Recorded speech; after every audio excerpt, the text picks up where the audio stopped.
Dear students, now you will be having new poem, and I hope the previous one you have learnt very well and you have understood, and you have to open the page number 105. Page number 105. So you have opened page number 105. There you will see George poem 2 by Carl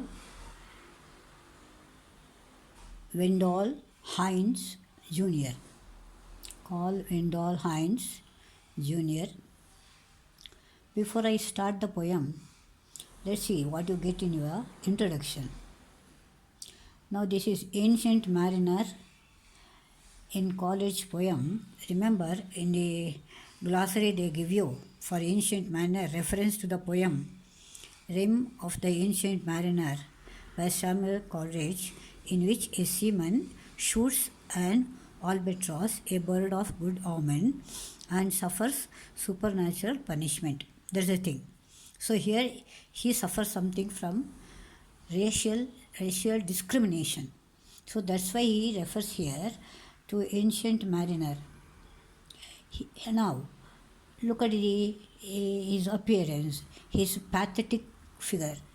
That is not very attractive, pathetic, very sorrowful, and at the same time, commanding artist, very good artist. Remember it. He's a very good artist.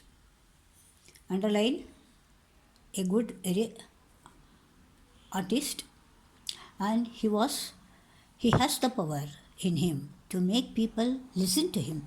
It's a gift. So it is a gift. People must listen, no? And if you have that command, then people naturally listen to you. So he had that command. And so he says, he is silent in speech but eloquent in music. Eloquent means very fluent in speech, but here very fluent in his music. That's the thing.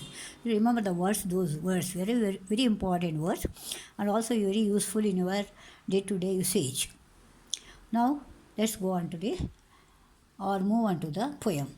Okay? George poem 2 by Carl Wendell Hines Jr. Now there he stands, look at this picture. There he stands, see, like a black ancient mariner. Now you will get a figure of speech here. Like he said, comparing his stand to the black ancient mariner. So it's simile, remember it. So this appearance, look at that. Wrinkled face, wrinkled old face, full of worries of living in, is turned downward. Now full of worries. Worries is worries of living. So he has bowed his head, turned downward, closed eyes, and his frayed collar, faded blue old shirt turns dark with sweat, and the old necktie undone drops loosely here and loosely about the old jacket, this one, and just barely holding his sagging stomach, this one. In his run-down shoes have paper in them. Now even the shoes have been torn, and there he has compressed paper so that he could walk a little. So that is the pathetic appearance of this George Player. Remember it, George Player, referred as George Player. So here in these three stanzas you find how old and how pathetic his appearance is. Now you find his rough unshaven face with full of pain in each wrinkle. There he stands in self-brought solitude, means alone, not mixing with others. Head still down, eyes still closed, ears perked and trained upon the bass line for across, this is sound, across the chest lies an old alto saxophone, underline, an old alto saxophone. That is the instrument that is having. Look at that. This is called saxophone. He was eloquent in giving tune to it or in that music, and supported from his neck by a wire coat hanger. It has been supported by a coat hanger, and he lifts it gently to parted lips, so that means to blow, to tell all the world that he is a black man. It's a black man. That is why his pathetic condition, racial discrimination. That he was sent here to preach the black gospel of George. Now this is, remember, the gospel of George. Now preaching it with words of screaming notes and chords.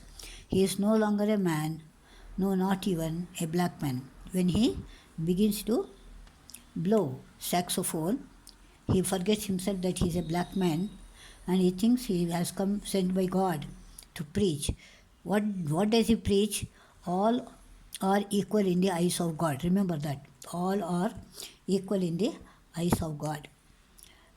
And he no longer man, not even a black man, but a bird. Now he has become a bird, one that gathers his wing and flies higher. So it will be going up and up and upper, and until he flies away or come back to find himself a black man again. That means when he stops giving the music, then he comes back to his original position, that he realizes he is a black man, not a preacher that has been sent by God. So children, remember only this much regarding George Player,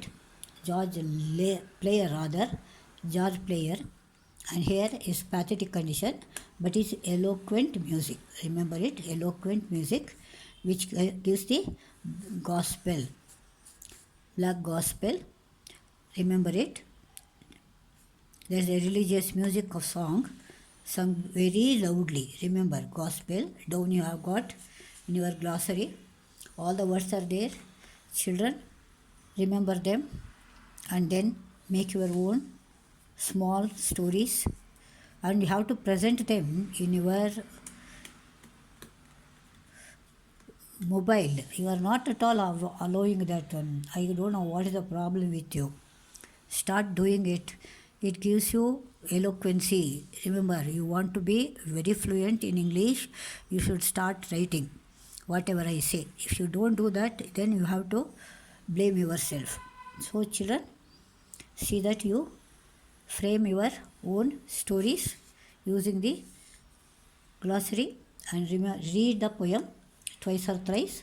Remember a black man, very old, varied in his life, very not at all interested in life at all, but he has a saxophone with which he gives music, very, very eloquent music, and people love to listen that music, and only that part he was very, very interested. And when once comes back to his original status, then he's just a black man. Is it clear, children? Anything else if you want, you can phone me. Remember it.